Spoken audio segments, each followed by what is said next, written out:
हथेली में देखता हूँ तो मेरे पास एक ज़र्रा खाक के सिवा कुछ नहीं, और वो भी ऐसा कि मैंने उसका जिगर चीर के कभी उसमें लहू की रवानी नहीं देख पाया मैं ज़िंदगी में।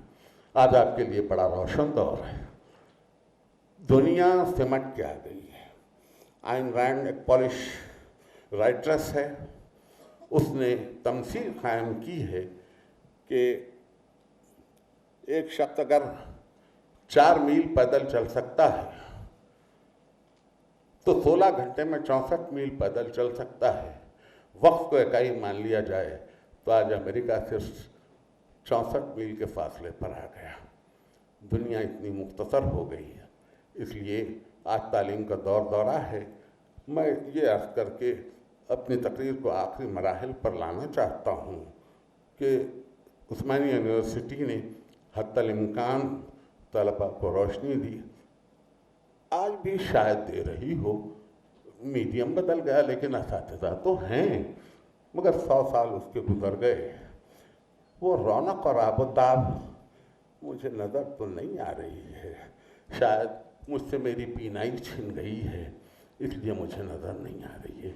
कभी वो ज़माना था कि शहर में मिट्टी के तेल के दिए जलते थे, शाम ढले चराग रोशन हो जाते, मिट्टी के तेल के दियों में हर चेहरा रोशन नज़र आता, मासूम बेरिया। आज शहर रोशनियों का जंगल बन चुका है, लेकिन कोई चेहरा साफ नज़र नहीं आता।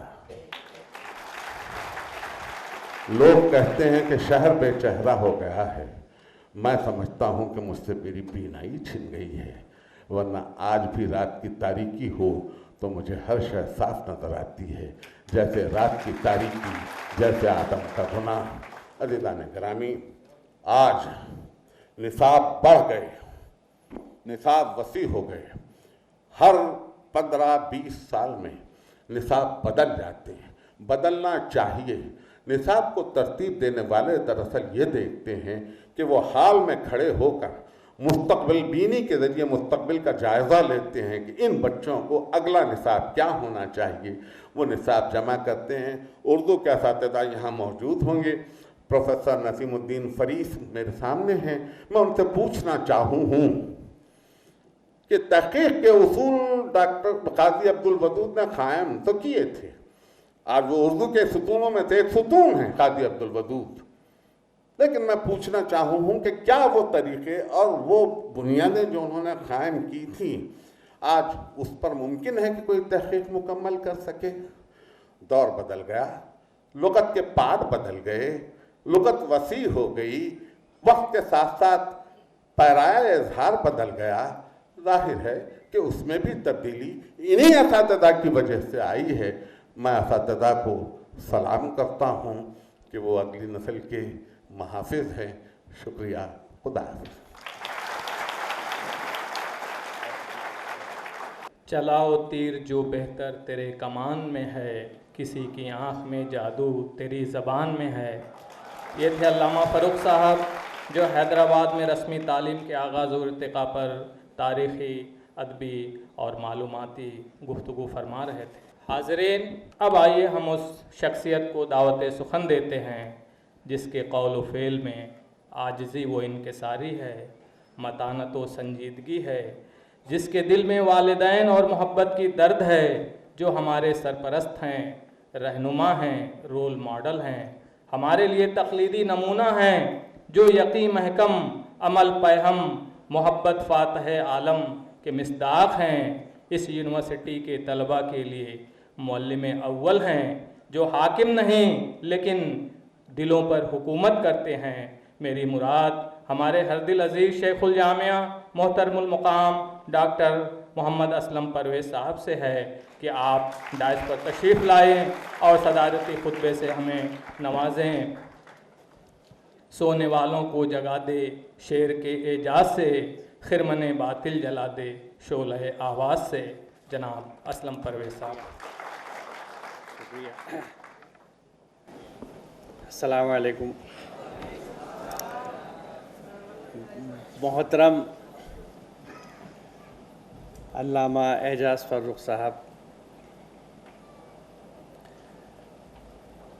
डॉक्टर शकील अहमद साहब, डॉक्टर सिकंदर साहब,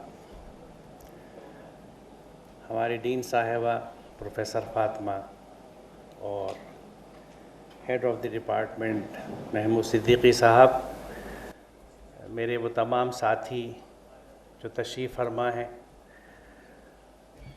और अज़ीज़ बच्चों और बच्चियों, एक अल्लामा की मौजूदगी में एक तालिब इल्म का बोलना बहुत मुश्किल काम है। जसारत करता हूँ,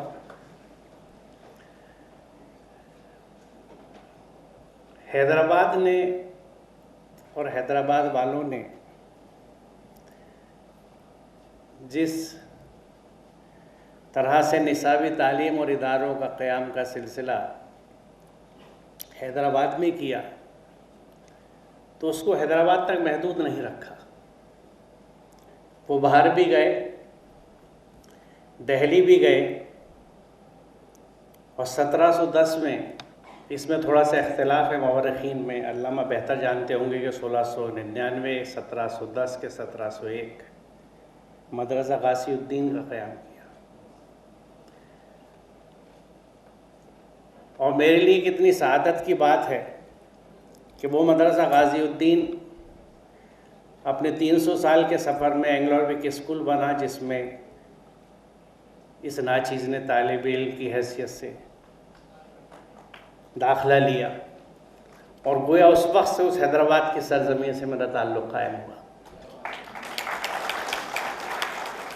तो गोया उस वक्त से ही हैदराबाद वालों की वसअत नज़री से मुस्तफ़ीज़ होता आया हूँ कि अगर मदरसा गाज़ीउद्दीन ना होता तो एंग्लो अरबिक स्कूल ना होता, एंग्लो अरबिक कॉलेज ना होता, दिल्ली कॉलेज ना होता, और एक उर्दू की नई तारीख़ जो रक़म हुई और तर्जुमे का सिलसिला जो दारुल तर्जुमा के बाद वर्नाकुलर सोसाइटी में दिल्ली कॉलेज की चला, वो ना होता और लोग मास्टर रामचंदर और मौलवी ज़काउल्लाह से वाकिफ़ ना होते।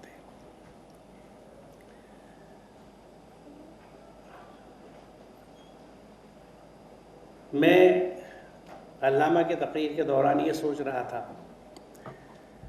कि किस चीज़ का ज़िक्र करूं, क्योंकि आपके पैकर में मुझे अपने उन असातिज़ा की झलक नज़र आई जिनसे मैं अल्लाह का शुक्र अदा करता हूं कि फैज़याब हो सका। और तमाम उम्र जब भी मुझे मौका मिला पढ़ाने का, मेरी कोशिश ये रही कि उन असातिज़ा जैसा अपने आप को बना सकूं। इन सब बातों का अगर हम निचोड़ निकालें तो बात समझ में ये आती है कि ये वो लोग थे जो रचे बसे थे, जो पूरे के पूरे इल्म में उतरे हुए थे, जिस चीज़ को पढ़ते थे अंदर उतार लेते थे। तो जो चीज़ अंदर उतरी हुई होती है उसको समझाने का तरीक़ा यही होता है कि जब गालिब पढ़ाया जा रहा है तो लगता है गालिब सामने। और मुझे यकीनन खुशी है कि मुझे अपने स्कूल के ज़माने में ऐसा असातिज़ा मिले। एंग्लो अरबिक स्कूल में शमीम करहानी साहब, ग़ुलाम अहमद फ़ुरक़त काकोरवी, यकीनन इन लोगों ने उसी अंदाज से पढ़ाया, वरना बाज़ाब्ता 8वीं जमात तक उर्दू पढ़ा हुआ एक तालिब इल्म उर्दू यूनिवर्सिटी का वाइस चांसलर न बनता।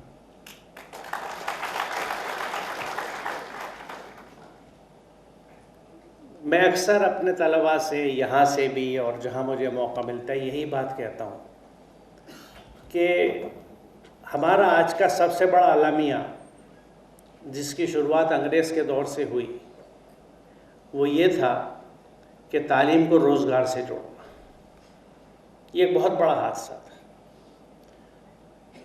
और ये हमारे अंदर आज इतना रच बस गया है कि हम हर चीज़ को रोज़गार से जोड़ने की बात करते हैं। ख़ुद उर्दू ज़बान की जब बात आती है तो एक अक्सर बड़े हिस्से से आवाज़ उठती है कि उर्दू ज़बान के ख़त्म होने की वजह ये थी कि उर्दू को रोज़गार से जोड़ा गया।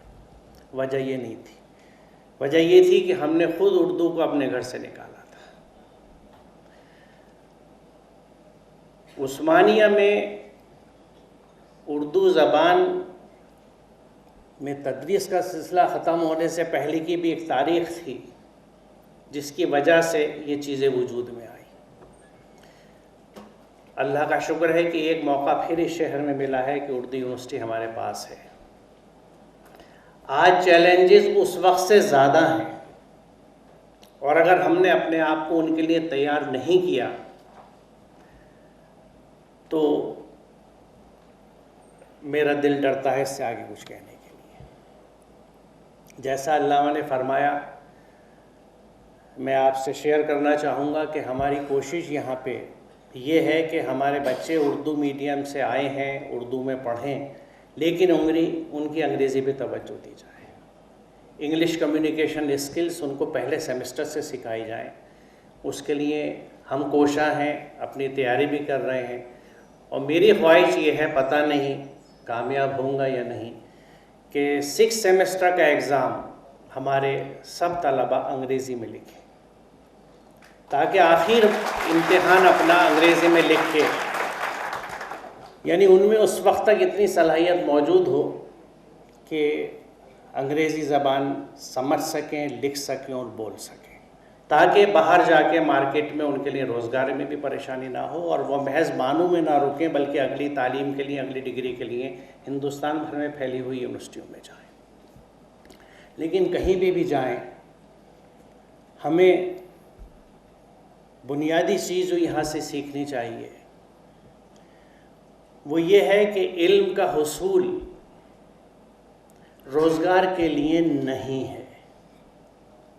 रोज़गार एक कोलेटरल बेनिफिट हो सकता है, एक ज़िम्नी फ़ायदा हो सकता है और बहुत अच्छा है हो, लेकिन मकसदियत, मैं क्यों इल्म हासिल करता हूँ, इसका जवाब मेरे जहन में सिर्फ ये आता है कि मैं रोज़ सुबह आँखें क्यों खोलता हूँ। मैंने पैदा होकर इस दुनिया में आँखें क्यों खोली? कुछ देखने के लिए, कुछ समझने के लिए। पैदा होती आँखें खोली और मेरे खोज का सफ़र शुरू हो गया। मैंने हर चीज़ को खुशबू से पहचाना, छू के पहचाना, चख के पहचाना, जो बच्चे करते हैं, हर चीज़ मुँह में देते हैं। ये अल्लाह ताला की नेमतें, जो मेरी सेंसेस हैं, ये अल्लाह ने मुझे इसलिए दी हैं कि मैं चारों तरफ देखूं कि इस कायनात में क्या क्या फैला हुआ है और उसमें मेरे लिए कौन सी हिदायतें छुपी हुई हैं। ये बड़े अफसोस की बात है कि हमारी दीनदारी महज कुरानी आयत तक महदूद हैं। उनको कायनाती आयत तक ले जाना और कायनाती आयत को समझना और उनसे सबक हासिल करना तकमील इल्म है। अगर आप कायनाती आयत को नहीं समझेंगे तो इल्म की तकमील हो ही नहीं सकती।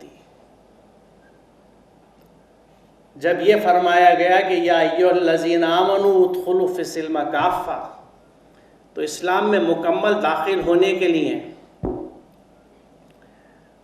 मुझे इल्म की ज़रूरत है। क्यों ज़रूरत है इल्म की? क्योंकि मैं अपने रब को नहीं पहचान सकता, और मैं जब तक जिसको पहचानता नहीं हूँ, मैं कभी उससे ना मरूब हो सकता हूँ, ना उसकी बात सुन सकता हूँ। एक आप यूपी के दहकान से अगर ये कहें कि बुश बहुत बड़ा आदमी है या ट्रम्प बहुत बड़ा आदमी है, तो वो यही पूछेगा कि आपके पास क्या बीघा ज़मीन है। मैंने बतौर एक साइंस के तालिब इल्म के जब कायनात की वसअतों को देखा और सेल के अंदर की वो छोटी सी दुनिया देखी, तो मुझे रब की अज़मत का एहसास होता है। इल्म वो चीज़ है जो आज के दौर में मारफत इलाही का एक बहुत अहम वसीला है, ज़रिया है। तो मैं क्यों पढ़ूं? मैं इसलिए पढ़ूं कि मेरी जो नेमतें अल्लाह ने दी हैं उनका इस्तेमाल मैं सीखूं, मेरी आंखें खुले, मेरी दिमाग की खिड़की खुले, रब को पहचानूं। जब मैं रब को पहचान लूँगा तो रब के अहकामात को मानने लगूँगा। आज मेरा हिस्सा बहुत कमज़ोर है, मैं तनासुब नहीं निकाल सकता, लेकिन 6,666 आयतों में से 3.5 आयतें कितना फ़ीसद होती हैं मुझे नहीं पता, लेकिन मेरे ईमान का तनासुब उतना ही है, क्योंकि बतौर मुसलमान मेरा ईमान इन्हीं चंद अरकान पे टिका हुआ है जिनका जिक्र 3.5 आयतों में समेटा जा सकता है, चाहे वो अक़ीमुस्सलाता व आतु ज़काता हो या कुतिबा अलैकुम सियाम। दीगर आयात कुरान की मेरे सामने नहीं है, मेरे अरकान का हिस्सा नहीं है, इसीलिए मैं इक़रा बिस्मि रब्बिकल लज़ी ख़लक़ से भी पूरी तरह वाकिफ़ नहीं हूँ। इक़रा पे अटक गया हूँ तो बिस्मि रब्बिकल लज़ी ख़लक़ तक नहीं पहुँचा हूँ। ये बड़ी अहम बात है कि हमारी तालीम का सिलसिला रब के नाम के साथ जुड़ा होना चाहिए, और नाम इस्म बिना मुसम्मा के कुछ नहीं होता, सिफ़ात के बिना कुछ नहीं होता। तो जब रब की सिफ़ात हर वक्त सामने रहेंगी तो मेरा काम करने का अंदाज़ दूसरा होगा। कल यौम असातिज़ा शुरू होने से पहले की शाम में एक मेरे पुराने तालिब इल्म ने मुझसे ये पूछा कि सर मैं स्टडीज़ में फ़ोकस नहीं कर पा रहा, मुझे कुछ ऐसी बात बताइए कि मैं फ़ोकस कर सकूँ।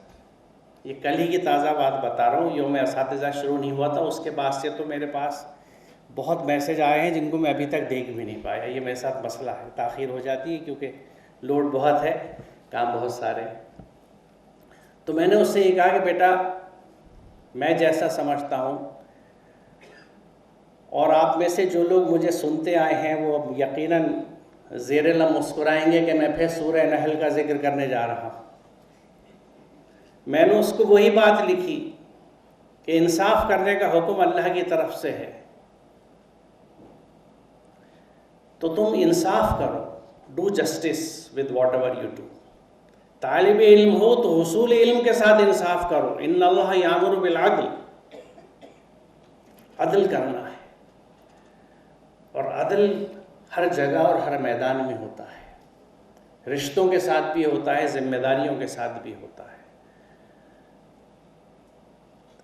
हुसूल इल्म के साथ अदल करो, ये जहन में रखो कि अगर अदल नहीं कर पा रहे तो 24/7 तुम गुनाह में मुर्तकिब हो, क्योंकि इंसाफ नहीं कर पा रहे। और यही चीज़ मैं अपने ऊपर रखता हूँ कि मैं अगर जिस जिम्मेदारी पे हूँ उसके साथ इंसाफ नहीं कर पा रहा तो ये चीज़ मेरे लिए मेरी पकड़ का एक बहुत अहम वजह बन सकती है। तो अगर हम इंसाफ करेंगे, जस्टिस करेंगे, तो हुसूल इल्म के लिए उसी तरह सरगर्दा होंगे जिस तरह से मेरे और अल्लामा के असातिज़ा रहा करते थे। आज हमारी मसरूफ़ियात ने हमें यकीनन उस दर्जे पे पहुंचा दिया है जहां अल्लामा ने ज़िक्र किया कि नोट्स दे के पढ़ा दिया जाता है। मैं ख़ुद तालिब इल्म रहा हूँ, मुझे अपनी ज़िंदगी में वो टीचर्स याद हैं, और मुझे कभी वो टीचर अच्छे नहीं लगते थे जो नोट्स लेके आते थे, नोट्स डिक्टेट करते थे, नोट्स से पढ़ाते थे। तो पहली चीज़ जो मैंने करी टीचर बनने के बाद वो ये कोशिश थी कि मैं कभी नोट्स लेके ना जाऊँ, और यकीन जाने उसके लिए मुझे बहुत मेहनत करनी पड़ती थी, बहुत पढ़ना पड़ता था, बहुत समझना पड़ता था। वो सिलसिला आज भी जारी है। मैं जब भी पढ़ाता हूँ क्लास को तो मैं नोट्स लेके नहीं जाता, इसे पसंद नहीं करता। कुछ हैं इलाके, कुछ शोबे जात ऐसे हैं जिनमें ज़रूरत होती है, जैसे तारीख़ है। हमारे यहाँ भी कुछ शोबे बॉटनी में थे जहाँ ज़रूरत होती है, रेफरेंसेस की वो एक चीज़ अलग है। मकसद क्या होता है कि चीज़ आपको समझे हुए हों जब बच्चे को समझाएं, उस अंदाज से समझाने में एक इम्पैक्ट होती है। आज अगर हम अपनी जगह पे, क्योंकि ऐसे असातिज़ा कोई भी चीज़ खला में वजूद में नहीं आती, हम कहाँ से वजूद में आते हैं? हम समाज से वजूद में आते हैं। अफराद की शख्सियत समाज बनाता है। आज हमारे समाज की नौइयत दूसरी है, लेकिन आज भी एक फ़र्द के तौर पे अगर हम एक शुरुआत करते हैं, एक तब्दीली लाते हैं, तो एक माइक्रो क्लाइमेट अपना हम आज भी बना सकते हैं। आज भी एक नया माशरा वजूद में आता है, और आज बहुत से माशरे वजूद में इस तरह के आए हुए हैं, और आप भी एक ऐसे माशरे का न्यूक्लियस और एक मरकज़ा बन सकते हैं अगर आप इन उसूलों पे चलें। और वो उसूल सिंपली क्या हैं कि enjoy whatever you are doing, जो कर रहे हैं उसमें लुत्फ़ पैदा कीजिए, वो चीज़ भारी नहीं रहेगी। थका सके न कभी लाख फासले मुझको, कभी बस एक कदम ने थका दिया है मुझे। जो काम जबरन किया जाता है उसमें थकन बहुत होती है, और जिसको आप एंजॉय करते हैं उस पर कभी नहीं थकते। तो एंजॉय करिए अपनी जिम्मेदारियों को, जो कुछ पढ़ते हैं उसे समझिए, ताकि आप भी एक अच्छे टीचर बन सकें। हो सकता है आप ये सोचेंगे मैं तो टीचर कभी नहीं बनना चाहता, लेकिन याद रखिए टीचर से वही नहीं होता जो ब्लैक बोर्ड पे पढ़ाता है। हम में से हर एक को एक अच्छा टीचर होना ज़रूरी है, वरना हम ज़िंदगी में कामयाब नहीं हो सकते, क्योंकि आपको अपने आसपास बहुत से लोगों को बहुत कुछ पढ़ाना होता है, जिसमें आपके अपने आने वाले और होने वाले बच्चे भी शामिल हैं, अपने ख़ानदान के वो अफराद भी शामिल हैं जिनसे आप टच में रहते हैं। हर एक को सीखने सिखाने का मौका मिलना चाहिए। मैं बहुत शुक्रिया एक दफ़ा फिर अदा करूँगा, और यकीनन मैं ये कहूँगा अल्लामा से कि इस तेज़ रोशनियों के शहर में मैं भी अंधेरे का ही शायक हूँ, क्योंकि ये हकीकत है कि जब रोशनी बहुत तेज़ हो तो नज़र नहीं आता। आज इतनी चकाचौंध है कि कुछ नज़र नहीं आता, चेहरे भी नज़र नहीं आते। और अंधेरे इसलिए रखते हैं कि साइंटिफिकली जब आप कम रोशनी में होते हैं तो आपका रेटिना खुद खुलने लगता है, आपको चीज़ें अच्छी दिखने लगती हैं। तो इसलिए ये वो रोशनी है जो हमें नाबीना बना रही है। मैं फिर से बीना बनना चाहता हूँ। हम आज सब मिलके इस बात की दुआ करें और कोशिश करें कि हमें अल्लाह ताला दीदाए बीना अता करे। बहुत शुक्रिया। अस्सलाम वालेकुम।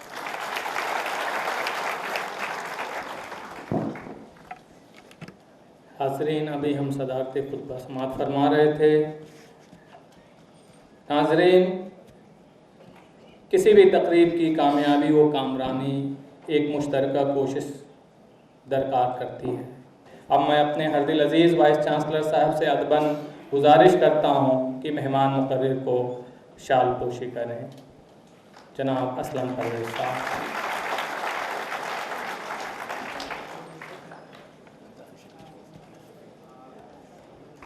एक बार फिर मैं अपने शेखुल जामिया से रिक्वेस्ट करता हूँ कि आप मेहमान को किताब का तोहफ़ा पेश करें। और हाज़रीन, ये बात मैं बताता चलूँ कि अल्लामा एजाज़ फ़ारूक साहब ने हमारे IMC में हैदराबाद में अज़ादारी की रवायत